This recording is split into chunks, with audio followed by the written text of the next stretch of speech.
Hey, what's going on? So, just real quick recap on if you're going through and you want to know more about the Epstein files, all you have to do is go to the U.S. Department of Justice website, justice.gov, and then after that point, you go in the search panel, go Epstein library, and then from there you're gonna have to go through the DOJ disclosures, and they're gonna ask if you're 18 or older. So that's one thing they're gonna make sure. I guess they're gonna try to verify that you are of age to be able to see the content. Data set one is nothing but just images of his houses in I believe New York and his island. I think it's like two different islands it looked like because it was like two different island blueprints, and it's about 64 of these pages, but it's approximately like 3,100 images. Let's look and make sure. It's a lot. It's 12 data sets total, so hopefully we can get through this. So yeah, it's 3,100 different images. All it is images. You're gonna go through, and it's gonna be like subject A all the way to JJ. You know how they, after a while they do the double letters when it goes over 26 and everything of that nature. It goes to Z, then AA and all that. So yeah, man. Also stuff about memorabilia, his massage tables. Really, he has a bunch of them on his island. He had like this whole nice out, I guess you call it sun deck type deal, pavilion type deal, where it had like four or five different massage tables for people to lay on, and he had at least about 30 different employees that worked there. So who knows what jobs they did. But yeah, instead of us looking at the data set right now, what I like to do is just get more information about what other people are thinking of it, what they've already looked at and seen, and then I gotta talk to my man Ari. He always brings some good information to the table, so I'm constantly listening to whatever MS Now got to say, because it's just like they're not afraid to talk about what's really going on, as opposed to if you go to certain platforms and you can tell that they're kind of scared. They're not scared, but hey.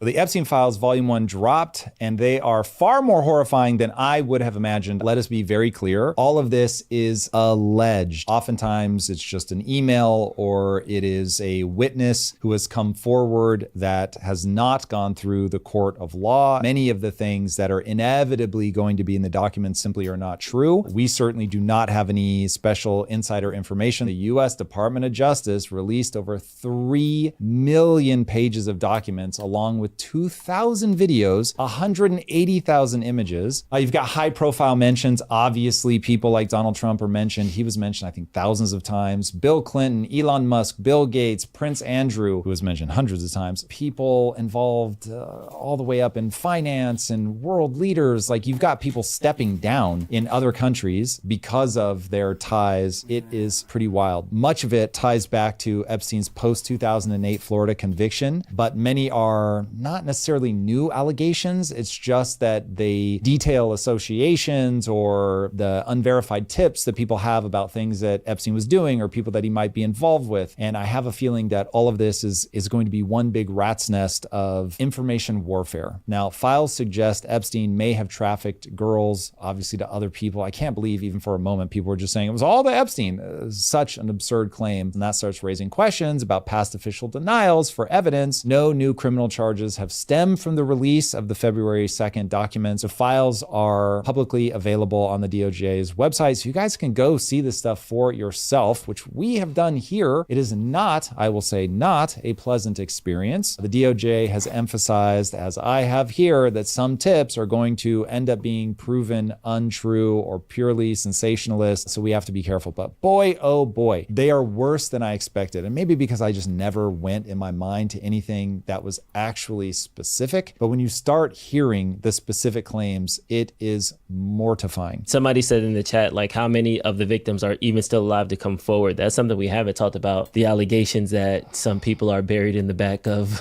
golf courses. So one of the pages that I read talked about somebody who's very, very famous allegedly strangling a woman to death at a party.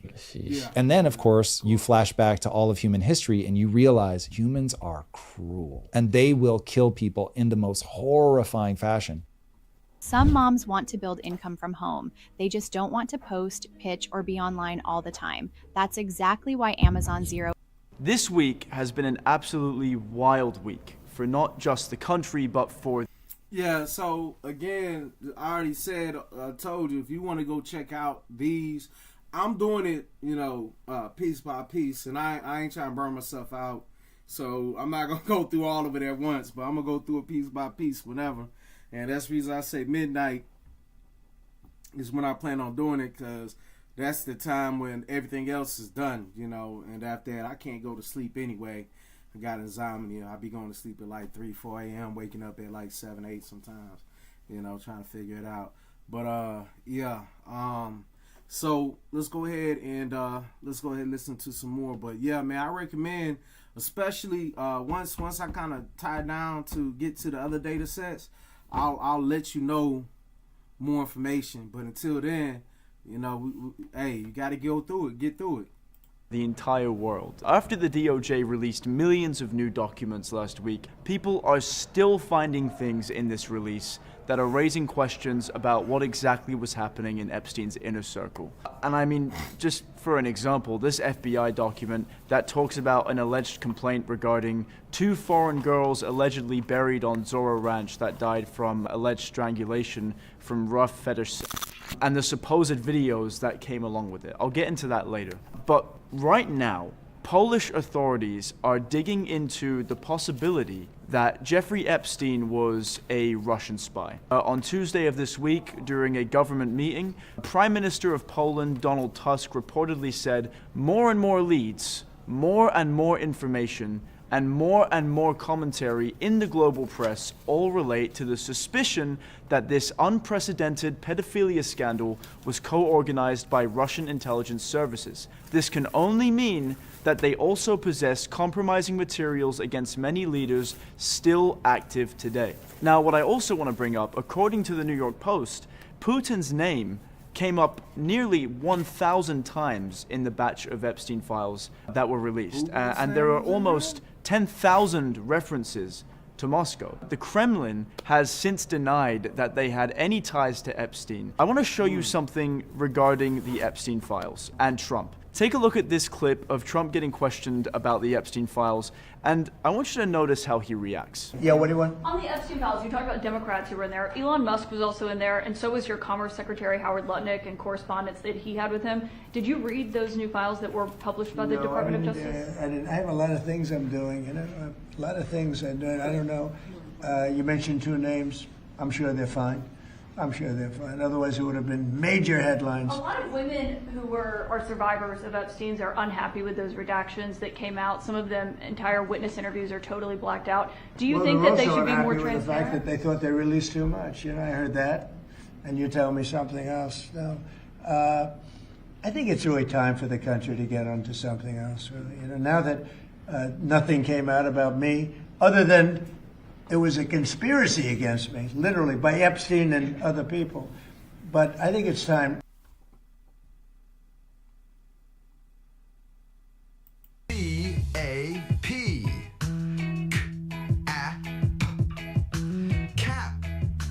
Cap. C-A. Now for the country to maybe get onto something else. What would you say to people like who feel like they haven't gotten healthcare justice, Mr. President? Something that people care about. Yeah, what did you say? Go ahead. What would you say to the survivors who feel like they have gotten You are the justice? worst reporter. No wonder CNN has no ratings because of people like you. You know, she's a young woman. I don't think I've ever seen you smile. I've known you for 10 years. I don't think I've ever seen a smile Well, on I'm your asking face. you about survivors. You know why? You know why you're not smiling? Because you know you're not telling the truth, and you're a very dishonest organization, and they should be ashamed of you. Okay, go ahead. Survivors of a sexual abuse. So right there, he's being questioned by a CNN reporter about the survivors of Jeffrey Epstein. And then he goes on to say, like you just saw, we should all just move on from this. It's not really that big of a deal, which is definitely an interesting take. Now, I want to move on to a file that is deeply disturbing, if it is true. What you're looking at right here is an unclassified file from the FBI. Now, this document states that a man named Edward Aragon, who owns his own radio show where he conducts his own extensive research into the Epstein files, filed the complaint to the FBI that he allegedly received this email. Now, I want to say that whether this email is real or has any validity to it, we have no idea, but we do think it's interesting. Everything stated in this email, again, is alleged and has not yet been proven. But the email reads as follows. Edward, this is sensitive, so it will be the first and last email depending on your discretion. You can choose to take it or trash it, but this comes from a person that has been there and seen it all, as a former staff at the Zorro. The material below was taken from Jeffrey Epstein home as my insurance in case of future litigation against Epstein. Sorry, no questions. What is damning about Jeffrey Epstein is yet to be written. Did you know that somewhere in the hills outside the Zorro, too far from Jeffrey Epstein... Yeah, so if you see right here in this transcript, it says here are the video footage of Jeffrey Epstein. Link 1, relations with minor. Link 2, basically little 3. You know, same thing for the third one, little Minaj. Number 4, another underage person. 5, another underage person. Number 6, another underage person, and forcefully, apparently. Number 7, and then a girl attempted to release her spirit. Then arranged for 1 Bitcoin by 6 p.m. today. So this person was trying to blackmail him, it seems like. home as my insurance in case of future litigation against Epstein. Sorry, no questions. What is damning about Jeffrey Epstein is yet to be written. Did you know that somewhere in the hills outside the Zorro, 2 foreign girls were buried on orders of Jeffrey and Madam G? Both died by strangulation during rough fetish. It's then followed by supposed links to these videos, and the sender subsequently asks for 1 Bitcoin for the physical USB containing these videos to be sent to Aragon. Now, this gives us a very interesting look into the dichotomy of what's real or not regarding the files. It's important to keep in mind what the White House and DOJ are saying in light of this release, which you can see right here. But obviously, when people comb through these files that were released by the DOJ and they see emails like this, it's up to them whether to decide what they're seeing is real or fake. There's a lot of speculation regarding these files. There's a lot of misinformation regarding these files. So we want to hear what you guys think. Let us know in the comments whether or not you think there's any validity to the email, whether you think there's any validity to the claim that Epstein was involved with Russia. We're very interested to hear what you have to say. As always, my name is Jackson Buhai, and I will see you guys in the next one.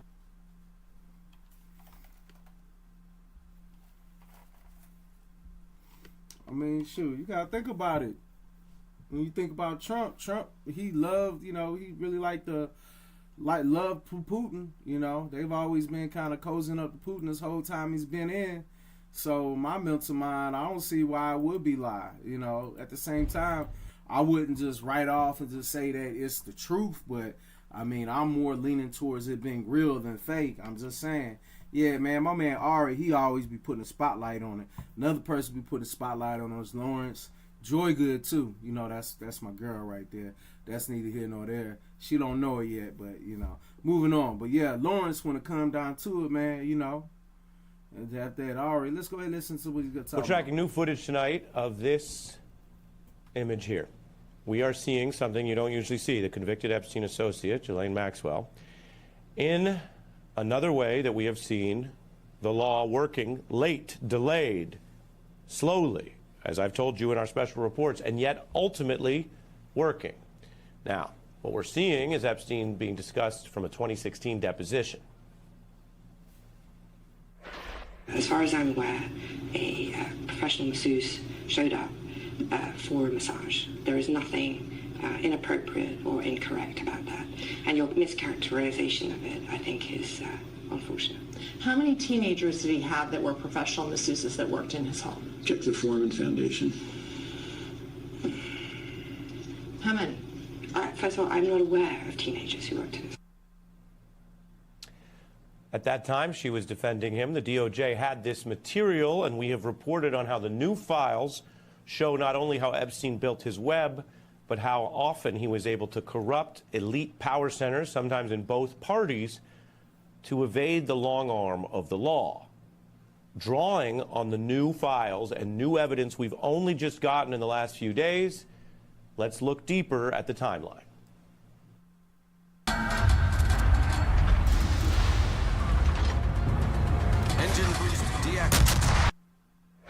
In 2007, prosecutors internally said they had the goods, that they had enough material, evidence, testimony on Epstein for an actual sex trafficking case of not one or two, but actually a dozen teenage girls. And they wrote, and this is new that we've learned this, a 56-page draft indictment. So back then, some inside government were ready to charge Epstein for that whole terrible alleged conspiracy. But here's what I want to show you tonight, and this is newly revealed. That was the draft indictment, but it was discarded. The Bush DOJ never allowed it to be filed, and that was the big case. Instead, the top prosecutor, later a notorious name, Trump official Alex Acosta, at the time, he let Epstein off the hook with that controversial secret deal. And that meant just 1 year in prison for the lesser count of soliciting prostitution. Acosta and others have argued that this was basically the case they had, that these things are complicated. Well, it's taken all this time, but I can report for you tonight that now the new Epstein files released from Friday shows that's false, that there was a whole written draft indictment of the bigger case, and they just discarded it. So, what happened? Some prosecutors had that case written up, ready to go. We've now seen it, but their bosses, this later Trump ally Acosta, or perhaps bosses in Washington, discarded it. The DOJ, since then, I should mention, has only indicted one person related to what's been documented as this sprawling conspiracy. And so I'm going to get into this because we are learning new things. For the first time, the new Friday files show the DOJ was eyeing other suspects. It's a mob-style chart. And the feds made this of Epstein's inner circle. So let's take a look at this right now as part of our special report. I just can tell you, this is a rare view inside a normally secret federal probe.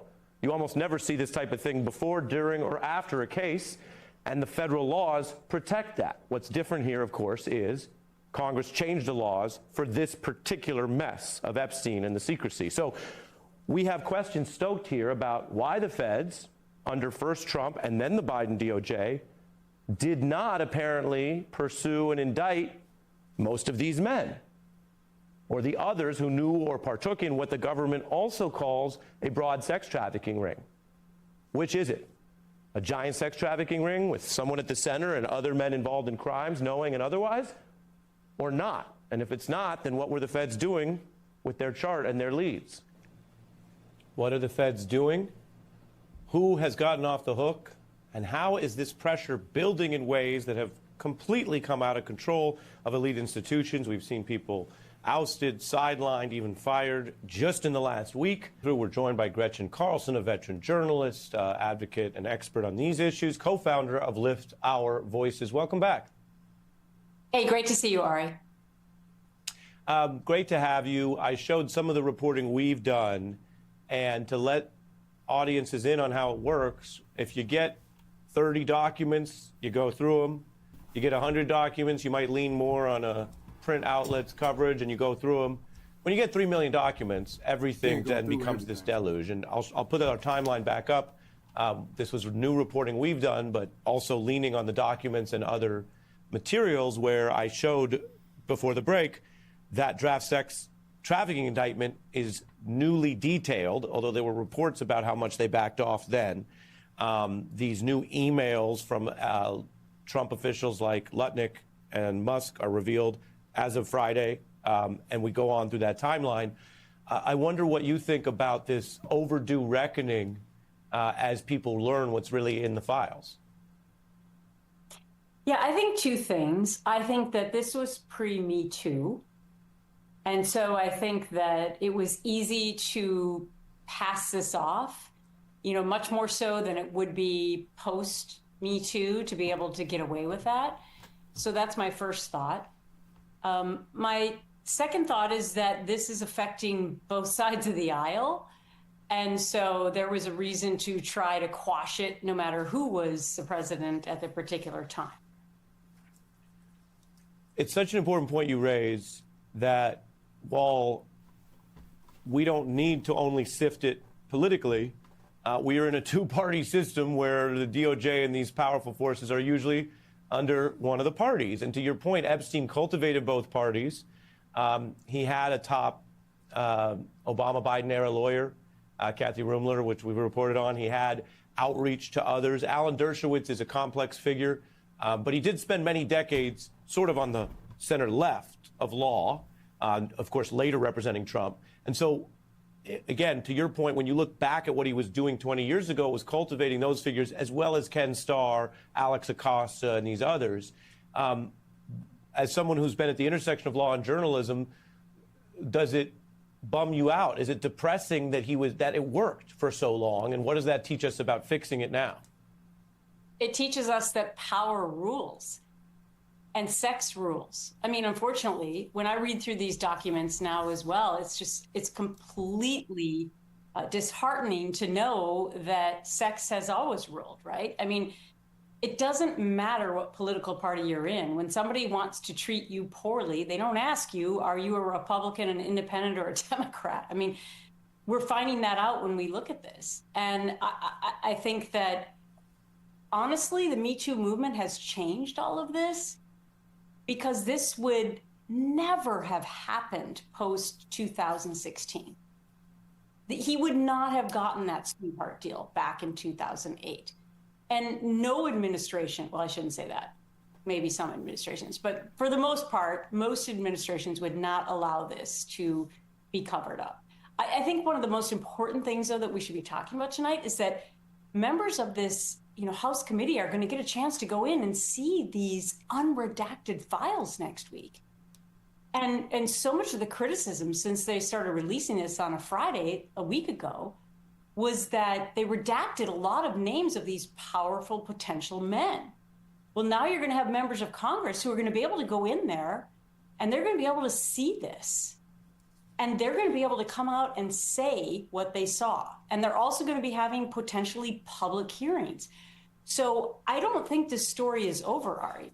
I think that they tried to come out a week ago and say that, okay, we've released everything and that's it, and nobody ask any more questions. Yeah. You know what? Well, do you think as part of the oversight, Congress and the Democrats could do it themselves, should hold more hearings? I mean, they could do the January 6th model. You can hold primetime hearings, you go through this. People sometimes forget that effective hearings, effective congressional oversight usually is built on a bunch of research.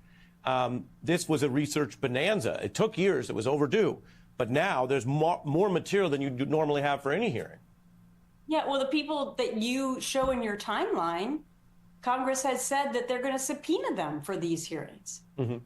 Mm-hmm. So, I mean, one of the men committed suicide in a prison in France, but the other people who are there, they are going to subpoena them. Bill Clinton tonight, former president, has said, let's do this public hearing. Let's do it on camera. And so, You know, I think that this, as much as we tried to say that a week ago, or at least the Trump administration has tried to say that a week ago, this was a document dump on a Friday afternoon and, you know, let's be done with this, and that he attacks female reporters who continue to ask him about this, legitimate questions about this. I think this story is far from over, Ari, because if they have these public hearings, these members of Congress will have seen these unredacted files. And they're going to tell, I think they're going to tell the American public the truth. Yeah, so, I mean, my main thing is we going to keep trying to figure out and get to the bottom of everything, because it's a lot, you know. Like I was telling you earlier, it's 3,158 images. Just in data set 1 is 12 data sets. So 3,000 times 12, shoot, what's that, 36,000? So 36,000 just from this data set, quote unquote, but it's probably even more than that. One thing I noticed is the way they got it like a PDF instead of an image. So let's look at this thing real quick. So boom. So, boom. I guess they have some first level review protocol. Yeah. So yeah, man. Let's go ahead and wrap this up. Shoot, you know I'm gonna have to let the drill sergeant, take us out. So shoot, after the drill sergeant take us out, we'll be back tomorrow night, and we're gonna figure out some more stuff. All right. Until then, go ahead and keep your third eye open. What one motivated Marine and his rifle can do. And before you ladies leave my island, you will all be able to do the same thing. Here's my rifle, this is my gun. This is for fighting, this is for fun. Here's my rifle, this is my gun. This is for fighting, this is for fun. Here's my rifle, this is my gun.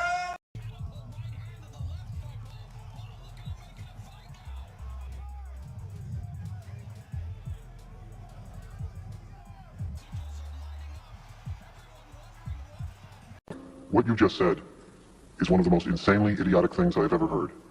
At no point in your rambling, incoherent response were you even close to anything that could be considered a rational thought. Everyone in this room is now dumber for having listened to it. I award you no points, and may God have mercy on your soul. Killer of Baton Rouge? I knew me, I was gonna have some fun. You shut. I made my mistakes, but in all of my years of public life, I have never profited from public service. I've earned every cent. And in all of my years of public life, I have never obstructed justice. And I think, too, that I could say that in my years of public life, that I welcome this kind of examination, because people have got to know whether or not their president's a crook. Well, I'm not a crook. I've earned everything I got. Into the barely legal type. Like, he liked 15-year-old girls.